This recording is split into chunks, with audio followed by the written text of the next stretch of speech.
যদি ভয়ঙ্কর বাঘ এবং শক্তিশালী গরিলা সামনাসামনি হুଅନ୍ତି ତେବେ କିଏ ଜିତିବ? ଚାଲନ୍ତୁ ଜାଣିବା ଦୁହିଁଙ୍କର ଶକ୍ତି ବିଷୟରେ। ଫ୍ୟାକ୍ଟ ନମ୍ବର 1, ବାଘର ଓଜନ ପ୍ରାୟ 200ରୁ 300 କେଜି ଏବଂ ସେ ଘଣ୍ଟା ପ୍ରତି 65 କିଲୋମିଟର ଗତିରେ ଦୌଡ଼ିପାରେ। କିନ୍ତୁ ଗରିଲାର ଓଜନ ପ୍ରାୟ 160ରୁ 220 କେଜି। ସେ ମଣିଷଠାରୁ 10 ଗୁଣା ଅଧିକ ଶକ୍ତିଶାଳୀ ଅଟେ। ଫ୍ୟାକ୍ଟ ନମ୍ବର 2, ବାଘର ବାଇଟ୍ ଫୋର୍ସ ପ୍ରାୟ 1000 PSI, ଯାହା ହାଡ଼କୁ ଭାଙ୍ଗିପାରେ।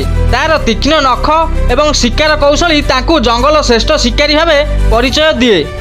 କିନ୍ତୁ ଗରିଲାର ବାଇଟ୍ ଫୋର୍ସ ପ୍ରାୟ 1300 PSI, ତାଙ୍କର ଶକ୍ତିଶାଳୀ ହାତ ଏବଂ ଛାତି ତାଙ୍କୁ ଭୟଙ୍କର ରୂପ ଦିଏ। ଫ୍ୟାକ୍ଟ ନମ୍ବର 3, ବାଘ ଏକ ପ୍ରଶିକ୍ଷିତ ଶିକାରୀ।